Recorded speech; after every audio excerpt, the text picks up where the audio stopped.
Bueno, lo que vamos a hacer ahora es hacer un repaso de las herramientas vistas en clase y un poco para ir mezclando todas esas herramientas y viendo alguna cosa extra que puede servir. Lo que vamos a hacer en este video es una pequeña práctica de cómo construir un espacio tridimensional cerrado y bueno, aplicando las cosas que vimos de las físicas, la iluminación y los sonidos.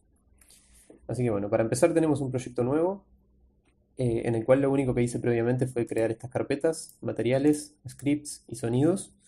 Y bueno, la carpeta scripts tiene el de FreeCAM que les pasamos ya. Y en sonidos tiré algunos como para ir colocando más adelante. Algo ya de entrada para ir recordando es que Unity no es compatible con todos los formatos de sonido.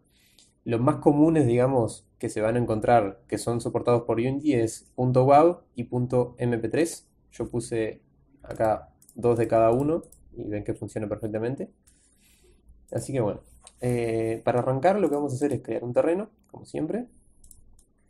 Y un poco algo que también por cuestiones prácticas vamos a hacer es, vieron que en el caso del terreno el punto de ancla, digamos, el punto de pivot, está en una de las esquinas. Y esa esquina siempre, en este caso, aparece ubicada en las coordenadas 0, 0, 0.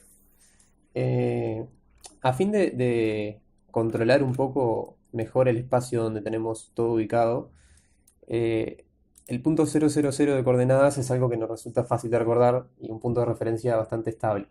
Entonces lo que vamos a hacer es mover el terreno un poco para dejar el punto de coordenadas 0, 0, 0, que sería este en el medio, libre y poder trabajar sobre él. Al menos ahora que vamos a hacer, digamos, un espacio cerrado único. Entonces ahora, por ejemplo, si nosotros creamos un cubo, en lugar de moverlo como veníamos haciendo hasta ahora, lo vamos a mandar en el inspector a las coordenadas 0, 0, 0 y lo vamos a tener ahí. Entonces, vamos a crear un cubo, vamos a crear una esfera y vamos a crear un cilindro.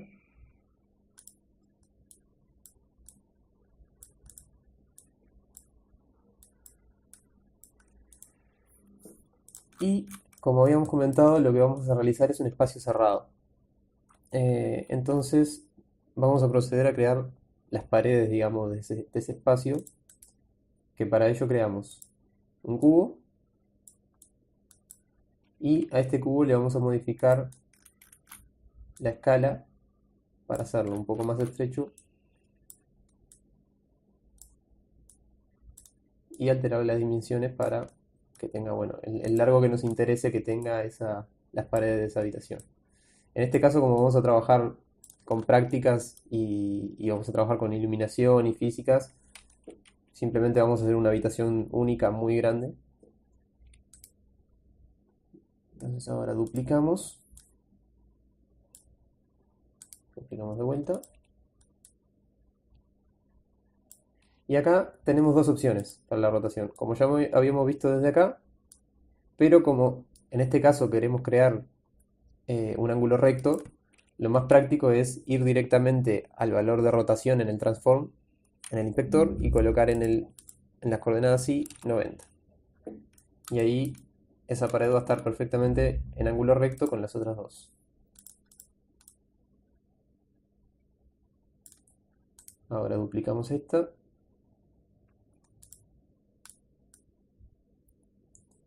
Y bien. Por cuestiones prácticas, lo que vamos a hacer es, una vez tenemos todas las paredes, vamos a crear un objeto vacío y vamos a ponerle, por ejemplo, habitación 1 en este caso, e ir nombrando las paredes también, pared 1, pared 2, pared 3 y pared 4. Para los que no tengan claro los atajos, lo que estoy presionando acá es F2, que con F2 directamente se le puede cambiar el nombre al objeto, y si no es clic derecho y rename. Entonces ahora todas las paredes las vamos a colocar dentro del objeto de habitación 1 y vamos a proceder a crear un techo y un suelo. Nosotros hasta ahora estábamos trabajando casi siempre con el terreno, si bien en algunos casos con algunos habíamos conversado otras posibilidades. Ahora lo que vamos a hacer es crear también un cubo que funcione como suelo para nosotros tener la oportunidad de modificar el color y las propiedades del material de ese suelo de manera más práctica. Porque el terreno trabaja con propiedades distintas en cuanto a material y, digamos, iluminación y eso, que por ahora no los vamos a estar viendo. Así que vamos a crear un nuevo cubo. Lo vamos a mandar a 000.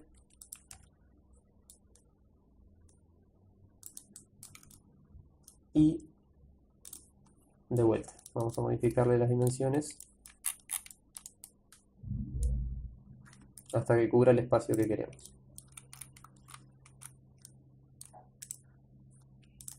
Este va a ser suelo. Lo vamos a duplicar y vamos a crear el techo.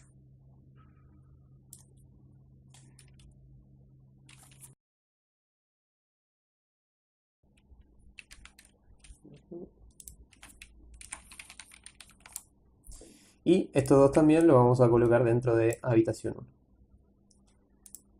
Entonces directamente nosotros, si queremos mover toda la habitación ahora, simplemente seleccionamos el objeto habitación 1 completo y va a mover el objeto, la habitación en su totalidad.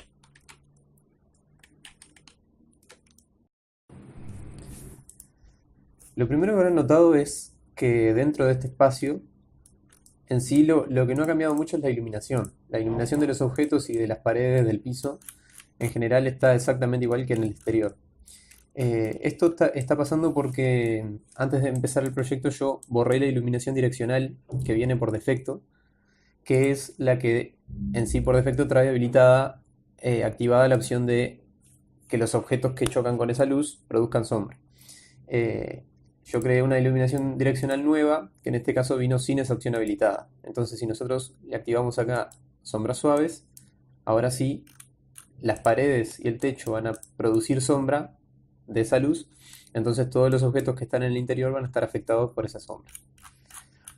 Ahora, de todos modos, vieron que igual hay como un tono azulado, gris, y hay como una pequeña iluminación en el interior. Esto se debe a que Unity trabaja por separado lo que son las sombras que produce cada objeto, por ejemplo, y la iluminación de cada objeto que nosotros creamos en el entorno, y lo que es la iluminación global del proyecto.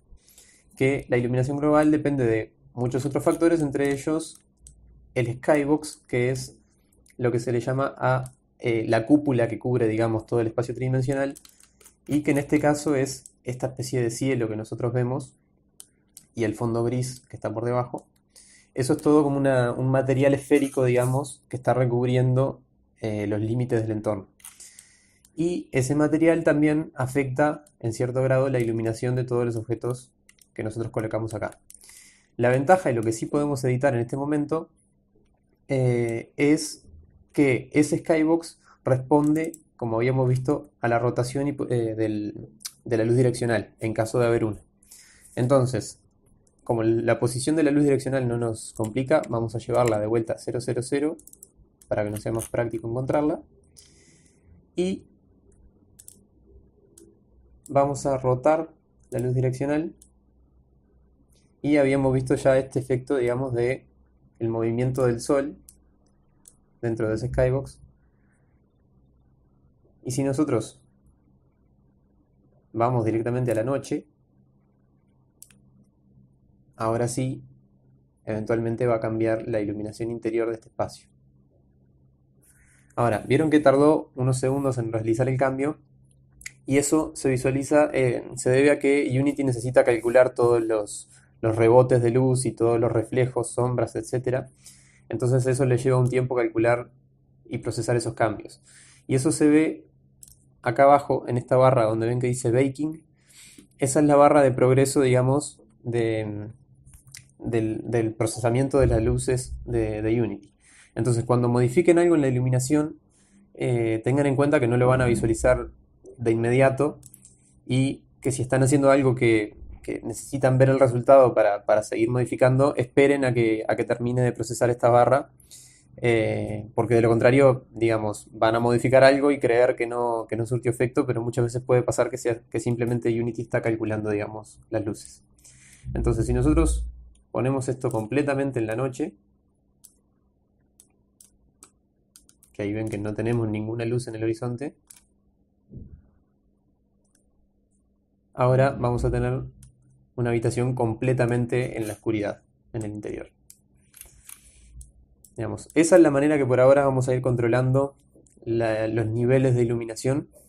Más adelante vamos a ver cómo modificar o cómo crear algunos de estos skybox nuevos, pero por el momento nos vamos a manejar con estas herramientas. Entonces, vamos a devolver algo de luz.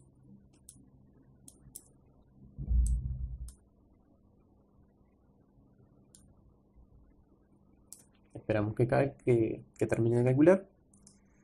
Y ahora sí, vamos a volver al interior de la habitación.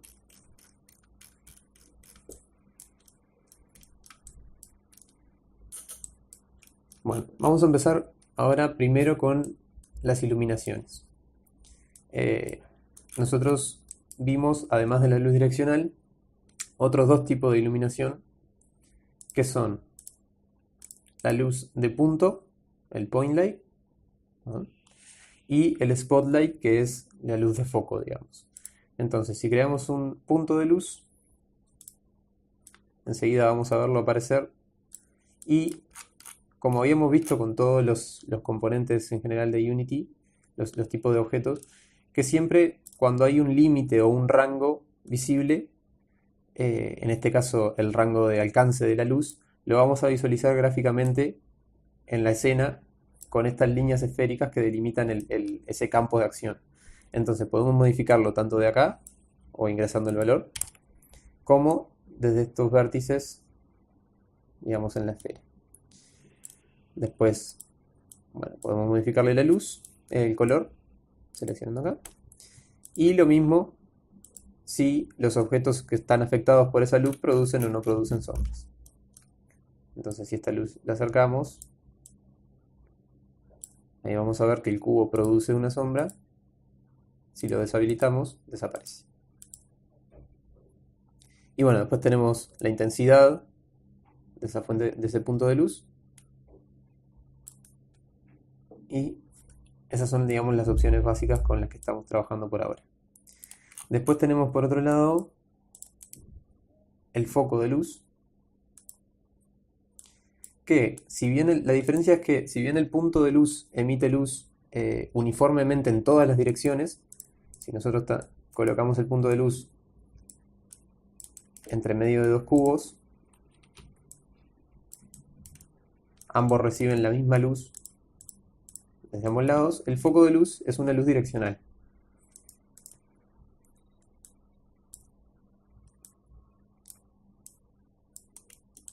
A ver si puedo ubicarlo bien.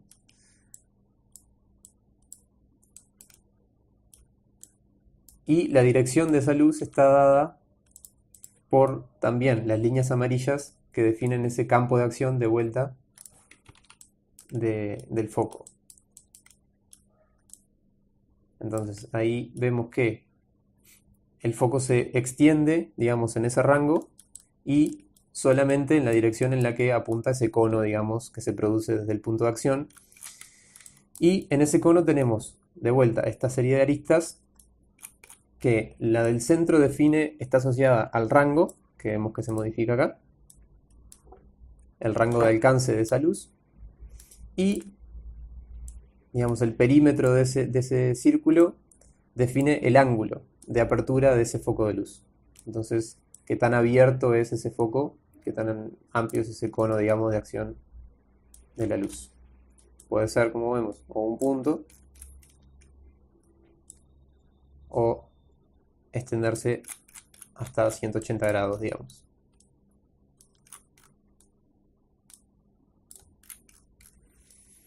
Después lo mismo, el color, la intensidad y las sombras que pueda producir ese objeto.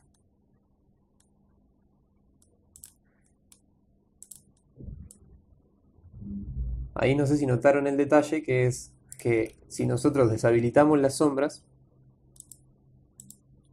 la luz atraviesa este cubo, que era lo que pasaba hoy con las paredes y el techo. Como la luz direccional tenía deshabilitada las sombras, o sea que los objetos que tocaba esa luz no producían una sombra, la luz direccional estaba atravesando las paredes y el techo y llegando a los otros objetos por igual, a todos los objetos por igual. Acá pasa lo mismo, la luz de foco, como no tiene habilitadas sombras, atraviesa el cubo y se refleja de la misma manera sobre esta superficie, sobre el piso. Pero si nosotros habilitamos las sombras, desaparece la luz de acá, porque ahora este objeto está produciendo una sombra sobre esa zona, y si movemos, vemos como la luz empieza a aparecer en el margen, digamos, cuando parte del foco ya no está tocando el cubo. Digamos, esto es algo que nos puede ser útil en algunas circunstancias cuando la luz la estamos utilizando para colorear, porque ahí nos sirve que si nosotros tenemos un objeto detrás de otro, ahí nos sirve, por ejemplo, que la luz afecte a los dos por igual. Pero si la luz la estamos usando para dar profundidad o para dar algún efecto de ambiente, digamos, realista, siempre vamos a querer tener habilitada la opción de sombras para generar estos detalles, digamos, de superposiciones de luces y sombras con los objetos. Esas son las opciones de iluminación. Tenemos también una tercera opción, que es crear una segunda luz direccional, que eso nos puede servir también en algunos casos, pero tiene alguna otra cosa que tener en cuenta que le vamos a ver. Si nosotros creamos ahora una segunda luz direccional, va a aparecer acá adentro, va a afectar de vuelta, digamos, todos los objetos, en este caso de vuelta está sin castear sombras, entonces va a afectar a todos los objetos del entorno de manera equivalente, pero ahora esta segunda luz direccional, si bien podemos todavía modificar la rotación, no va a estar asociada al skybox y a esta especie de cielo, porque, digamos, como la mecánica está programada para funcionar con un sol, la primera luz direccional que creemos va a ser la que va a estar asociada, digamos, al cielo, y cualquier otra que creemos va a funcionar como un segundo sol, por así decirlo, y vamos a poder modificar la rotación, pero va a ser independiente de la iluminación global de Unity. Entonces, si nosotros ponemos esta luz en verde, por ejemplo, va a teñir todo de manera general de verde, y podemos bajar un poco la intensidad, y de todas maneras, como funciona como un segundo sol, si nosotros le habilitamos que produzca sombras, ahí el entorno dentro del recinto va a volver a ser exactamente igual a como estaba antes, porque el techo y las paredes va a bloquear toda la luz, digamos, de esta fuente de iluminación. Lo que sí podemos hacer, por ejemplo, para usar con una segunda fuente de iluminación es mover el techo. Entonces, si nosotros dejamos una abertura en el techo, ahora sí, esa luz, digamos, del sol va a pasar por este hueco, más allá de que el resto produzca sombras, y ahí sí, cuando cambiemos la rotación de ese sol, vamos a tener un efecto más mixto, digamos, entre la luz interna del espacio y la luz de este sol externo verde extraño.